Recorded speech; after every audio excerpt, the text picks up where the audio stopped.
All India radio के विदेश प्रसारण प्रभाग की हिंदी सेवा का ये है सोशल मीडिया कार्यक्रम। स्वीकार कीजिए नीलम मलकानिया का प्यार भरा नमस्कार। स्वागत आप सभी का। हमेशा की तरह इस एपिसोड में भी हम आपके लिए लेकर आए हैं कुछ संदेश, कुछ जानकारियां। बने रहिएगा हमारे साथ।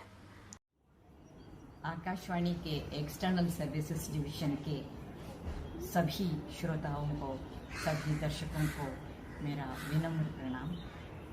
मैं हूँ वायलिन वादिका श्रीमती एन बच्चन। हम सभी जानते हैं कि इस समय पूरा विश्व गंभीर संकट से गुजर रही है। भारतीय सरकार इस संकट का सामना करने के लिए, कोरोना वायरस से लड़ने के लिए, इसे रोकने के लिए बड़े साहसपूर्ण कदम उठाया है। समस्त दर्शकों से, श्रोताओं से मेरी करबद्ध प्रार्थना है कि हमारे सरकार के आदेशों का 100% पालन करें, सोशल डिस्टेंस मेंटेन करें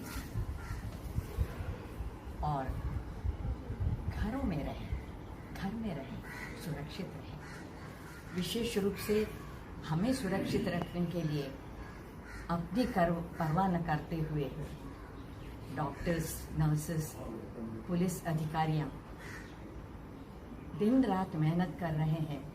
उनके प्रति अपनी कृतज्ञता, आभार, धन्यवाद अवश्य व्यक्त करें। इस प्रकार हमारे सरकार के सभी आदेशों को पालन करते हुए उनके प्रयत्नों को सफल बनाने में अपना सहयोग प्रदान करें। इस समय हमें ज़रूरत है धीरज का, विश्वास का। घर में रहे और सुरक्षित रहे। Stay home, stay safe. जय हिंद। ये ऑल इंडिया रेडियो की हिंदी सेवा है। अब आप नीलम मलकानिया से समाचार सुनिए। पहले मुख्य समाचार। देश भर में आज से घरेलू उड़ानें चरणबद्ध तरीके से शुरू। घरेलू उड़ान शुरू होने के साथ ही हवाई अड्डों, रेलवे स्टेशनों और बस अड्डों पर थर्मल स्क्रीनिंग। श्रमिक विशेष रेलगाड़ियों ने अब तक 37 लाख से अधिक प्रवासी मजदूरों को गंतव्य स्थल तक पहुंचाया। वंदे भारत मिशन के अंतर्गत विशेष विमान लंदन से 93 यात्रियों को लेकर इंदौर पहुंचा। ईद उल फित्र के त्योहार के मौके पर राष्ट्रपति और उपराष्ट्रपति ने लोगों को शुभकामनाएं दीं। अब समाचार विस्तार से। दिल्ली हवाई अड्डे से आज से लगभग 380 घरेलू उड़ानें फिर से शुरू हो जाएंगी। नागर विमानन मंत्रालय के अनुसार कोविड-19 के कारण राष्ट्रव्यापी लॉकडाउन के बाद लगभग 2 महीने तक विमान सेवाएं स्थगित रखने के बाद फिर शुरू की जा रही हैं। दिल्ली हवाई अड्डे पर शुरू में यात्री विमान टर्मिनल 3 से उड़ान भरेंगे। दिल्ली हवाई अड्डे की संचालक कंपनी डायल ने बताया कि हवाई अड्डे पर सुरक्षित दूरी बनाए रखने और कोरोना से संबंधित सभी परामर्शों के पालन के इंतजाम किए गए हैं और विभिन्न स्थानों पर हैंड सैनिटाइजर भी रखे गए हैं। आज से घरेलू उड़ानें शुरू होने के साथ ही स्वास्थ्य मंत्रालय ने यात्रा के लिए दिशा निर्देश जारी करते हुए यात्रियों को अपने मोबाइल फोन में आरोग्य सेतु ऐप रखने और राज्यों से हवाई अड्डों, रेलवे स्टेशनों तथा बस अड्डों पर थर्मल स्क्रीनिंग की सुविधा सुनिश्चित करने को कहा है। जिन लोगों में कोविड-19 के लक्षण नहीं पाए जाएंगे, उन्हें 14 दिन की स्वनिगरानी की हिदायत के बाद यात्रा की अनुमति दी जाएगी। जिन लोगों में कोविड-19 के लक्षण पाए जाएंगे, उन्हें अलग थलग रखा जाएगा और निकटतम स्वास्थ्य केंद्र ले जाया जाएगा, जहां उनकी पूरी तरह से जांच होगी। जिन लोगों में गंभीर या मामूली लक्षण होंगे, उन्हें कोविड स्वास्थ्य केंद्रों में भेजा जाएगा। इसके अलावा जिन लोगों में कोविड-19 के मामूली लक्षण होंगे, उन्हें घर में अलग थलग रहने या कोविड देखभाल केंद्र में रहने का विकल्प दिया जाएगा और इनकी भी जांच होगी। रेल विभाग ने 2813 से ज्यादा श्रमिक विशेष रेलगाड़ियां चलाई हैं, जिनमें 37 लाख से ज्यादा लोगों ने यात्रा की है। लगभग 60% रेलगाड़ियां गुजरात, महाराष्ट्र और पंजाब से चली हैं और अधिकतर उत्तर प्रदेश और बिहार गई हैं। रेल विभाग ने लॉकडाउन में फंसे प्रवासी मजदूरों, तीर्थयात्रियों, पर्यटकों, छात्रों और अन्य लोगों के लिए इस महीने की 1 तारीख से श्रमिक विशेष रेलगाड़ियां शुरू की थी। रेल मंत्रालय ने कहा है कि 80% श्रमिक विशेष रेलगाड़ियां उत्तर प्रदेश और बिहार में विभिन्न स्थानों के लिए चली हैं। ज्यादातर रेलगाड़ियां उत्तर प्रदेश में लखनऊ, गोरखपुर मंडल और बिहार में पटना के आसपास गई हैं। ये समाचार हमें समाचार सेवा प्रभाग की वेबसाइट से प्राप्त हुए। वंदे भारत मिशन के तहत एयर इंडिया का एक विशेष विमान लंदन से 93 यात्रियों को लेकर कल मध्य प्रदेश के इंदौर पहुंचा। विदेश से भारतीयों को इंदौर लाने वाला ये तीसरा विशेष विमान है। इससे पहले 2 विशेष विमान कुवैत से 200 से अधिक यात्रियों को लेकर इंदौर आए थे। राष्ट्रपति रामनाथ कोविंद और उपराष्ट्रपति वेंकैया नायडू ने ईद उल फित्र पर देशवासियों को बधाई दी है। राष्ट्रपति ने ईद के त्योहार को प्रेम, शांति, भाईचारे और सौहार्द का प्रतीक बताया है। उन्होंने कहा कि ये समाज के कमजोर वर्गों के कल्याण के प्रति लोगों की प्रतिबद्धता को व्यक्त करता है। राष्ट्रपति ने लोगों से कोविड-19 के भयावह संकट के बीच मानव सेवा की भावना को और मजबूत बनाए रखने का आह्वान किया। उन्होंने लोगों से संक्रमण से बचाव के लिए परस्पर दूरी बनाए रखने के नियमों का पालन करने की अपील की। उपराष्ट्रपति वेंकैया नायडू ने अपने संदेश में कहा कि ईद का त्योहार समाज में दया, दान और परोपकार की भावना को मजबूत करता है। ये त्योहार परिवारों और समुदायों को करीब लाने का अवसर है। उपराष्ट्रपति ने कहा कि ऐसे समय में जब देश और दुनिया कोविड जैसी महामारी से जूझ रही है, लोग अपने सभी पारंपरिक त्योहार घरों में रहकर ही मना रहे हैं। इसी के साथ ये समाचार बुलेटिन समाप्त हुआ। श्रोताओं, दूरभाष पर इस समय हमारे साथ जुड़ रहे हैं डॉक्टर नवीन जोशी। डॉक्टर नवीन जोशी एसोसिएट प्रोफेसर हैं स्वस्थ वृत्त एवं योग विभाग, उत्तराखंड आयुर्वेद विश्वविद्यालय में। डॉक्टर नवीन जोशी, कार्यक्रम में बहुत बहुत स्वागत है आपका। धन्यवाद, थैंक यू सर। लॉकडाउन अभी जारी है और हम उम्मीद कर रहे हैं कि आने वाले दिनों में कुछ और रियायतें इसमें मिलेंगी, लेकिन ये जो दौर आरंभ हुआ है इसमें लोग घरों से बाहर निकलना आरंभ कर चुके हैं, क्योंकि कार्यालय भी खुले हैं, व्यापार में बढ़ोतरी हुई है, दुकानें खुलने लगी हैं और जो अवधि है वो भी बढ़ने लगी है। तो चूंकि घर से बाहर निकल रहे हैं लोग, तो ये एक चुनौतीपूर्ण हो गया है स्वास्थ्य कर्मियों के लिए भी और हम सभी के लिए। तो किस तरह की सावधानी रखने की आवश्यकता है, ये हमारे श्रोताओं के साथ आप साझा करें अपने विचार। वो कौन से बिंदु हैं जिन पर खास तौर से ध्यान देने की जरूरत है? देखिए, बहुत स्पष्ट रूप से हमारे भारत सरकार आयुष मंत्रालय ने इस संबंध में कुछ सामान्य जानकारियां दी है। यदि हम इन जानकारियों का पालन करें तो हम निश्चित रूप से अपनी रोग प्रतिरोधक क्षमता को भी बरकरार रख सकते हैं और स्वस्थ रह सकते हैं। यदि इन सामान्य जानकारी के लिए आपको मैं बताना चाहूंगा कि सबसे पहले पूरे दिन आप गुनगुने पानी का सेवन करें। नित्य आप योगासन, प्राणायाम और मेडिटेशन का लगभग 30 मिनट तक आप जरूर इसका अभ्यास करें। अपने भोजन में या अपने खान पान में आप हल्दी, जीरा, धनिया और लहसुन जैसे औषधि द्रव्यों का आप निश्चित रूप से प्रयोग करें। इसके अलावा आप जो है वो कुछ आयुर्वेदिक इम्यूनिटी बढ़ाने वाले तत्वों को हमारा आयुष मंत्रालय रिकमेंड करता है, जिसमें आप सभी जानते हैं कि च्यवनप्राश जो है केवल ऐसे मरीजों को जो डायबिटीज से पीड़ित है उनको छोड़कर बाकी सभी 1 चम्मच की मात्रा में च्यवनप्राश का सेवन कर सकते हैं। इसके अलावा हर्बल टी, जो काढ़ा जिसको बोलते हैं, जिससे तुलसी, दालचीनी, काली मिर्च, शुंठी, मुनक्का, इनके से बनाया हुआ आप और थोड़ा सा उसमें अगर गुड़ या नेचुरल शुगर मिला करके या फिर फ्रेश लेमन जूस अपने स्वाद के अनुसार आप लेकर इनका प्रयोग आप कर सकते हैं। रात में या फिर दिन में किसी एक समय आप गोल्डन मिल्क के नाम से बताया गया एक औषधि का प्रकल्प है, जिसमें कुछ भी नहीं है। दूध जो है वो आप 1 गिलास दूध ले रहे हैं और उसमें आधा चम्मच हल्दी का पाउडर डाल दें, तो ये आप दिन में 2 बार भी या 1 बार भी इसको ले सकते हैं। ये गोल्डन मिल्क नाम दिया गया है।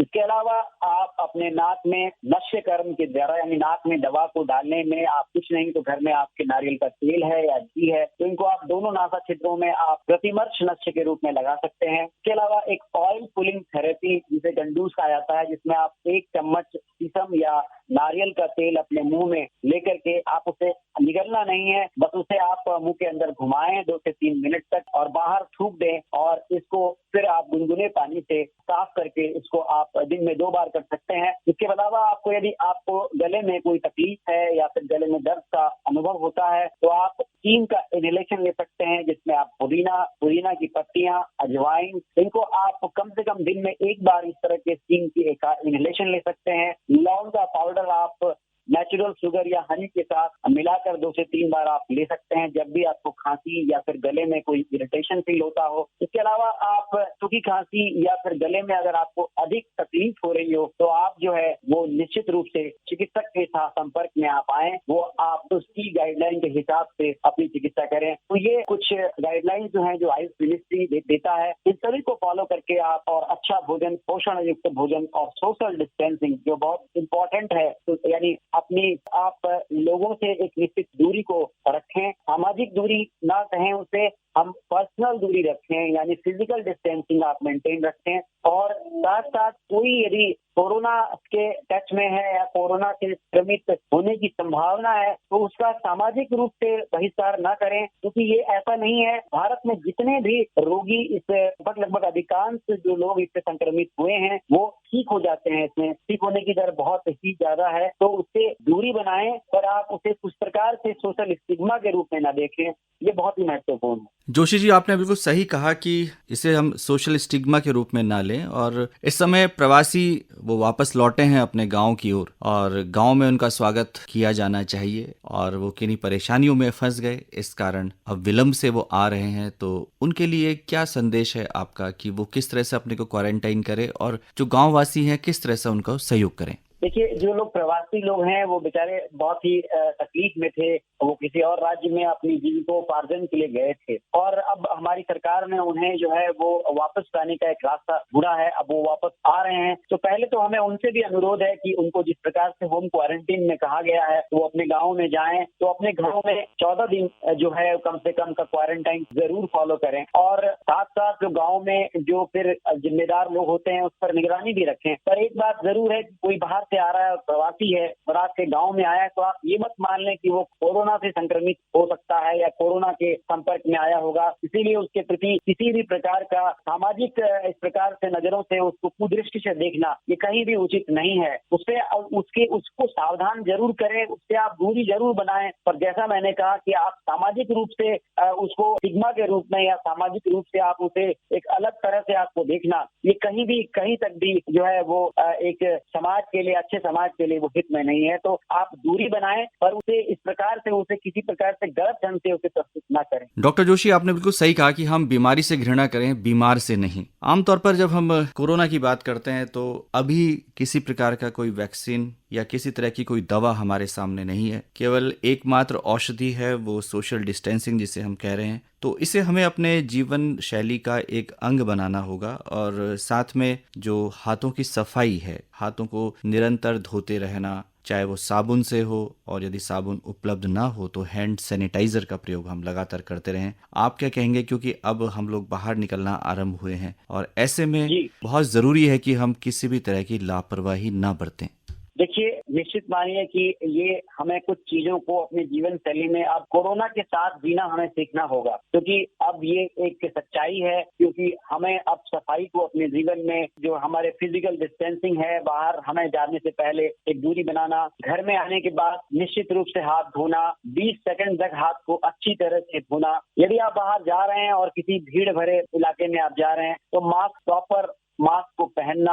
यदि कोई ऐसा व्यक्ति जिसको किसी प्रकार का अपर रेस्पिरेटरी ट्रैक्ट का संक्रमण है और खांसी, जुकाम और छींकने की जैसी स्थिति पैदा हो रही है तो एक रुमाल या फिर जो है उसको ड्रॉपलेट इन्फेक्शन को फैलने से रोकने के लिए, दूसरों में भी संक्रमण ना हो इसके लिए ख्याल रखना, ये सभी चीजें हमें अपने जीवन में जो है वो फॉलो अब लगातार करनी पड़ेगी, क्योंकि अब जो स्थिति आने वाली है उसमें हमें जो है वो सरकार इस प्रकार से कुछ घोषणाएं कर सकती है जिससे कि हमें खुद अब जो है अपने प्रति और अपने समाज के प्रति अधिक जिम्मेदार होना पड़ेगा और हमें अपनी समझदारी का परिचय देना पड़ेगा। और जिसमें जो जैसा कि आपने कहा, अपने हाथों की सफाई, अपने घरों में जो है बहुत इस प्रकार के पारिवारिक किसी प्रकार के समारोहों से बचना, बाहर किसी प्रकार की इस प्रकार की गैदरिंग में नहीं जाना। और यदि कोई इस प्रकार का लक्षण उत्पन्न होता है जिसमें कि लगता है कि कुछ इस प्रकार की स्थिति हो सकती है, तो उसे न छिपाते हुए, क्योंकि अधिकांश लोगों में लक्षण बहुत ज्यादा नहीं आते हैं और व्यक्ति स्वस्थ रहता है,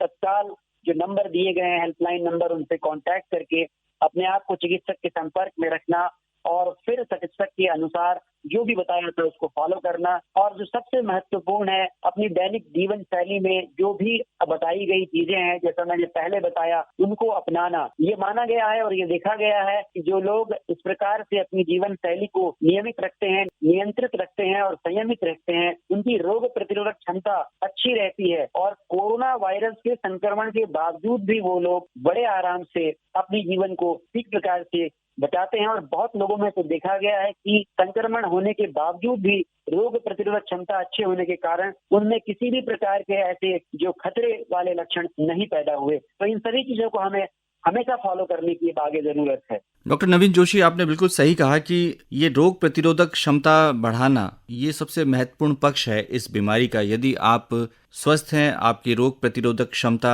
ठीक ठाक है, तो गंभीर लक्षण इसमें पैदा नहीं होंगे। आपने आयुष मंत्रालय की गाइडलाइंस के बारे में हमें बताया और च्यवनप्राश की बात भी हुई, और जो डायबिटिक हैं उनके लिए शुगर फ्री च्यवनप्राश भी उपलब्ध है मार्केट में, तो उसका सेवन वो कर सकते हैं। हम जानना चाहेंगे कि यदि खान पान की बात करें, क्योंकि इस समय फल आ गए हैं मार्केट में, सब्जियां भी भरपूर हैं, तो किस तरह का भोजन हम आमतौर पर लें जो हमारी रोग प्रतिरोधक क्षमता को बढ़ा सके? देखिए सर, ताजे फलों का सेवन करें हम अधिक से अधिक। और सबसे बड़ी बात है कि उसमें ये जरूर ध्यान रखें कि उसमें विटामिन सी की मात्रा प्रचुर मात्रा में हो। बल्कि विटामिन सी ही क्यों, सारे विटामिन ए, बी, सी, सारे विटामिन हो, नेचुरल फ्लेवोनॉइड्स हो और पोषक तत्व हो। आहार में पोषक तत्व की मात्रा नियंत्रित हो, जिसका हम लगातार सेवन करें। और सबसे जो महत्वपूर्ण बात है कि गुनगुना पानी बहुत ही महत्वपूर्ण है, जिसको आयुर्वेद में उष्णोदक कहा है, उसको हम लेते रहें, पीते रहें। और खान पान में सब्जियों में आप ये जरूर ध्यान रखें कि ताजी सब्जियां होनी चाहिए, लेकिन आप ये जरूर ध्यान रखें घर में सब्जियां आए तो आप उसे अच्छी तरह से गर्म पानी से धुलें, धुलने के बाद ही आप उसका प्रयोग करें। और इस प्रकार की कुछ साधारण सी बातों को आप अपने जीवन में उतार करके आप जैसे पहले जीते थे वैसे ही अपनी सामान्य जीवन को आप व्यतीत कर सकते हैं। डॉक्टर नवीन जोशी, इसमें सकारात्मक सोच का क्या योगदान हो सकता है? देखिए, अगर हम लगातार हम यही सोचते रहेंगे कि हम इससे संक्रमित हो जाएंगे या आगे हमारा क्या होगा, इस प्रकार की नकारात्मकता, नेगेटिव थॉट हमेशा हमारी रोग प्रतिरोधक क्षमता को प्रभावित करती है। क्योंकि हमारे यहाँ कहा गया है कि आत्मा, इंद्रिय और मन यदि आपका प्रसन्न है तो आप स्वस्थ हैं। यानी आप कहीं ना कहीं किसी रूप से आप मानसिक तौर पर अगर आप भय में हैं, भयाक्रांत है कि कहीं मैं बाहर गया तो मुझे कोरोना तो नहीं हो जाएगा, या मैं संक्रमित तो नहीं हो जाऊंगा, या फिर मैं किसी चीज को, आपके मन में अक्सर एक प्रकार का भय व्याप्त हो, तो आपकी रोग प्रतिरोधक क्षमता इससे सीधे प्रभावित होती है। तो आपको हमेशा मेडिटेशन, ध्यान और योग ये बहुत महत्वपूर्ण भूमिका अदा करता है आपकी रोग प्रतिरोधक क्षमता और आपकी सकारात्मकता को रखने के लिए। तो आपका सकारात्मक सोचना बहुत जरूरी है। Positive thinking is very necessary. Doctor Joshi, यदि हम आपसे कहें कि नींद की क्या भूमिका है, क्योंकि कई लोग इस तरह की शिकायत करते हैं कि आजकल नींद प्रॉपर नहीं आ रही है। नींद की बहुत महत्वपूर्ण भूमिका है। यदि आप सोएंगे नहीं ढंग से तो निश्चित है, मानिए आपका मस्तिष्क जो है वो विश्राम नहीं करेगा, तो आप एक प्रकार से शारीरिक और मानसिक दोनों ही रूप से थके रहेंगे। क्योंकि ऐसा माना जाता है कि यदि आप नींद नहीं लेते हैं तो वो नींद नहीं ली गई नींद आपके मस्तिष्क में स्टोर होती है और वो हमारे शरीर की कोशिकाओं को कहीं ना कहीं थकाती है, और जिसके कारण आप अल्टीमेटली देखें तो हम ज्यादा थकते हैं और थकने की वजह से हमारी रोग प्रतिरोधक क्षमता प्रभावित होती है और फिर हम उसी प्रकार से किसी भी संक्रमण को निमंत्रण दे सकते हैं। तो अच्छी नींद बहुत जरूरी है और इसके लिए आपको कुछ नहीं, आप रिलैक्स रहें, अपने पैरों में तेल लगाएं। तेल का अध्ययन बहुत बढ़िया बताया गया है और कुछ ऐसी चीजें हैं, आप अपने अच्छे पॉजिटिव साहित्य को पढ़ सकते हैं। आप बहुत लगातार देर रात तक आप किसी प्रकार की चीजों में इन्वॉल्व ना रहें जिससे आपको रात को देर से नींद आए और सुबह आप देर से उठें, क्योंकि सुबह उठना और रात को समय पर सोना ये बहुत आवश्यक है। ये एक नियमित दिनचर्या के भी आवश्यक है। तो अच्छी नींद बहुत जरूरी है। डॉक्टर जोशी, आपने बहुत ही महत्वपूर्ण बातें हमारे श्रोताओं के साथ साझा की। आकाशवाणी से जुड़ने के लिए आपका बहुत बहुत आभार, धन्यवाद। दूरभाष पर इस समय हमारे साथ जुड़ रही हैं डॉक्टर अनामिका चौधरी, जो कि एमडी आयुर्वेदा हैं, और आज कोरोना वायरस और उससे उपजी जो समस्याएं हैं उस पर हम बात करेंगे कि किस तरह से आयुर्वेद कोरोना से हमारी लड़ाई में मददगार साबित हो सकता है। आयुष मंत्रालय की गाइडलाइंस भी आई हैं जिसमें कहा गया है कि हम आयुर्वेद के जो सिद्धांत हैं उनका अनुपालन करें। कुछ गाइडलाइंस में कुछ इस तरह की वस्तुओं की बात है जो कि हमारी रोग प्रतिरोधक क्षमताओं को भी बढ़ाती हैं। तो डॉक्टर अनामिका चौधरी, कार्यक्रम में बहुत बहुत स्वागत है। धन्यवाद और आप सभी को नमस्कार। डॉक्टर अनामिका, हमारे श्रोता जानना चाहेंगे कि आयुर्वेद कोरोना या कोविड-19 को किस रूप में देखता है? देखिए, अगर हम कोविड-19 की बात करें तो जिस तरह से पहले भी कई तरह के वायरस आते रहे हैं और उसको हम फाइट करते हैं, वो खत्म हो जाते हैं। सेम वही स्थिति है और हम भारतीयों को विशेष ज्यादा इसमें पैनिक होने की आवश्यकता नहीं है, क्योंकि हम बहुत सारी चीजें अपने डेली रूटीन में जो हम भोजन लेते हैं, हम लोग का भोजन आहार विहार बहुत अच्छा है और कंट्री के अकॉर्डिंग। कि सबसे अच्छा आप देखिए, हम हल्दी डेली यूज करते हैं जो कि आपका इम्यूनिटी बूस्टर है। हम लोग चाय पीते हैं, हम लोग चाय में अदरक डालते हैं जो कि आपका रेस्पिरेटरी हेल्थ को अच्छा करता है। आप लोगों को बस थोड़ा सा प्रिकॉशन रखना है। जिस तरह से ये फैल रहा है उसमें हमें आयुष मंत्रालय आपको गाइडलाइन दे रहा है, सरकार जो हमें बता रही है कि हमें एक डिस्टेंस मेंटेन करके रखना है एक दूसरे से। बाहर से आप आ रहे हैं, हैंड वॉश करना है। जो लोग डेली अपना वर्क कर रहे हैं उन्हें हैंड वॉश करना है। और हमें इसके लिए भी पैनिक नहीं होना कि हमें सैनिटाइजर से ही हाथ धोना। हम अपने साबुन से भी हाथ धो सकते हैं, वो भी वही काम करेगा। तो आपने कहा कि बहुत सारी चीजें हम इस्तेमाल करते हैं जो कि हमारे किचन में हैं, और हल्दी का नाम आपने लिया, इसके अलावा अदरक। और कौन सी चीजें हैं जिनको हम अपने रोजमर्रा के खान पान में प्रयोग में ला सकते हैं? हम लाते हैं, लेकिन इस समय खास तौर से हम ध्यान दें कि वो हमारे भोजन का हिस्सा बने। आयुष मंत्रालय ने अभी रिसेंटली एक काढ़े का यूज किया था, बहुत अच्छा इफेक्ट शो कर रहा है। तो मेरा यही कहना है कि जैसे हम लोग डेली चाय बनाते हैं, चाय पीते हैं, तो हम लोग क्या कर सकते हैं कि 2 लौंग हो गई, 4 काली मिर्च हो गई, दालचीनी हो गई, सौंठ हो गया, तुलसी हो गया, 5 चीजों को आप गर्म पानी में डालिए, उसको एक बॉईल हो जाने दीजिए, उसको छान के आप पी लीजिए। या फिर इन सबका आप पाउडर बनाइए और जब चाय जैसे बच्चों को देनी है, अगर चाय बना रहे हो उसमें थोड़ा सा डाल दीजिए, या बच्चों के दूध में डाल दीजिए। बच्चों को हल्दी वाला दूध दीजिए। ये कहना चाहूंगी कि ठंडी चीजों का थोड़ा सा परहेज करें, जिनसे कि हमें अक्सर थ्रोट इन्फेक्शन हो जाता है। ठंडी हो गई, खट्टी हो गई, तो उनसे थोड़ा सा बच के रहना है, खासकर उन लोग को जिन्हें रेस्पिरेटरी प्रॉब्लम पहले से है, जो अस्थमा के पेशेंट हैं हमारे, या जिनको ये पता है कि हम सीजन चेंज होते ही हमें सर्दी जुकाम या गले में दर्द, टॉन्सिल वाली प्रॉब्लम हमें हो जाती है। उन्हें विशेष ध्यान रखना है। उन्हें डेली ये काढ़ा बना के पी लेना है घर में। आप उसको दिन में 2 बार, अगर आप बाहर आना जाना कर रहे हैं तो आप जब भी बाहर से वापस आए इस काढ़े को बना के पी लीजिए। और आयुष सेतु जो ऐप है वो सब लोग डाउनलोड कर लें। उसमें आयुष मंत्रालय अपनी गाइडलाइन जो देता है उसमें अपडेट होता रहता है। काढ़े की भी पूरी डिटेल आपको उस पे मिल जाएगी। जो हमारे थोड़े बुजुर्ग लोग हैं 60 साल से ऊपर, वो कोशिश करें कि डेली च्यवनप्राश ऐड कर लें, क्योंकि थोड़ा सा एज फैक्टर होता है, तो उसके लिए आप च्यवनप्राश ऐड कर ले जो आपकी इम्यूनिटी को बूस्ट करे। और जो हमारे बच्चे हैं 12-14 साल से कम के, उनको हम इम्यूनिटी बूस्ट के लिए बोलेंगे कि स्वर्ण प्राशन का प्रयोग करें। तो ये बहुत ही इजी चीजें हैं जो हमारे आसपास है, जिनसे हम इम्यूनिटी को बूस्ट कर सकते हैं। और फिर हमें कोई घबराने की जरूरत नहीं है, क्योंकि इस बीमारी का एक ही इलाज है। अगर आपकी इम्यूनिटी स्ट्रांग है तो वो वायरस आपकी बॉडी को कोई नुकसान नहीं पहुंचाएगा। डॉक्टर अनामिका, हमारे श्रोता ये भी जानना चाहेंगे कि कुछ सीजनल जो डिसऑर्डर्स हैं, खासतौर से हम खांसी जुकाम बुखार की बात करते हैं, या कुछ इस तरह की एलर्जीज हैं जो हो जाती हैं, तो इस समय किस तरह का खान पान हमारा होना चाहिए? ये बूस्टर्स के अलावा हम किस तरह की चीजों का सेवन करें? इस समय सब्जियां भी आ रही हैं, बहुत अच्छी सब्जियां हैं। जी देखिए, ये तो हम हर सीजन के लिए हम यही कहते हैं, जो सीजनल फ्रूट और वेजिटेबल्स है वो हमें हर सीजन में उस ऋतु के अनुसार लेने चाहिए। जैसे अभी आपका वाटरमेलन आ रहा है, तरबूज, बनाना आ रहा है, ये बहुत अच्छे इम्यूनिटी बूस्टर है। तो ये हमको, जो हमारी प्रकृति हमें जिस टाइम पे जो फल और सब्जियां देती है वो उसके अकॉर्डिंग ही देती है, हमारे शरीर आवश्यकता के अनुसार ही देती है। हमारी ग्रीन वेजिटेबल्स आ रही हैं, ये सारी अब ये हमें यूज करनी है। यही हमारी रोग प्रतिरोधक क्षमता को भी बढ़ाएगी और हमारी बॉडी की रिक्वायरमेंट जो है उनको पूरा करेगी और आपको रोगों से बचाएगी। हम हैंड सैनिटाइजेशन की बात लगातार कर रहे हैं, तो थोड़ा हमारे श्रोताओं को बताएं कि किस तरह से वो कौन सा तरीका सही तरीका है हाथ धोने का, जो लोग डेली काम पर जा रहे हैं और बार बार उठ के साबुन से हाथ नहीं धो सकते, अपने पास रखी हुई चीजों को बार बार टच कर रहे हैं और बहुत लोग वहां भी आ रहे हैं टच कर रहे हैं, उनको जो सैनिटाइजर की जरूरत है हैंड सैनिटाइज करने के लिए, तो उसमें तो कोई दिक्कत नहीं है, आपने यूज करा सैनिटाइजर। बट जो लोग साबुन और पानी जिनको अवेलेबल है, तो मेरी रिक्वेस्ट है उन लोगों को कि प्लीज सैनिटाइजर पे डिपेंड मत होइए। आप लोग पानी और साबुन को यूज करिए, साबुन पे हैंड वॉश करिए, 20 सेकेंड आपको हैंड वॉश करना होता है, आपकी हथेली और बैक साइड दोनों को रब करना होता है 20 सेकेंड के लिए और उसको वॉश कर लीजिए, यही सही तरीका है।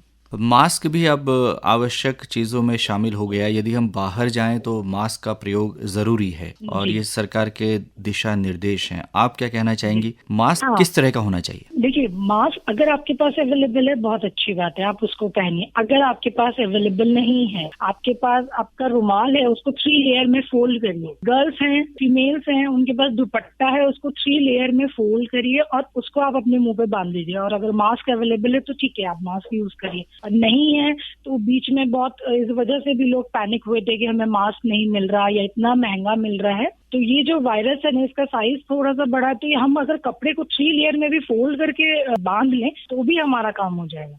तो सोशल डिस्टेंसिंग पर जोर दिया जा रहा है, जिसे हम फिजिकल डिस्टेंसिंग भी कहते हैं। तो क्या आपका अनुरोध है, क्योंकि व्यक्ति बाहर तो निकलेगा, उसको दूध लेने जाना है, सब्जी लेने जाना है, या कई बार इस तरह की इमरजेंसी कंडीशंस होती हैं, सिचुएशंस होती हैं जिसमें उसको अस्पताल भी जाना पड़ सकता है, वो बैंक भी जाता है अपने कार्यों के लिए, ATM मशीन का वो इस्तेमाल करता है। तो किन बातों का खास तौर से ध्यान रखें? देखिए, सोशल डिस्टेंसिंग बहुत जरूरी है, सिर्फ इसी बीमारी के लिए नहीं कि हम कोविड-19 है तो इसलिए हम सोशल डिस्टेंसिंग कर रहे हैं।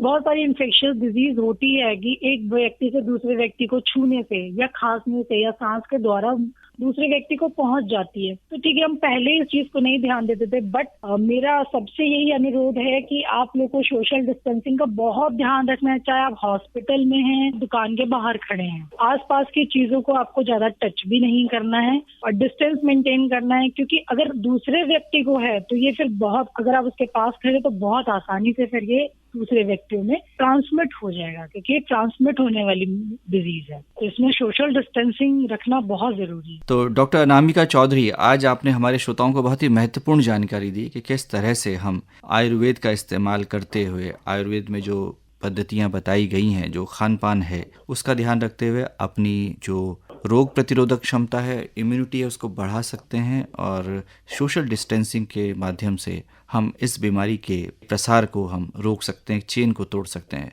आकाशवाणी से जुड़ने के लिए और इतनी महत्वपूर्ण जानकारी साझा करने के लिए आपका बहुत बहुत शुक्रिया, धन्यवाद।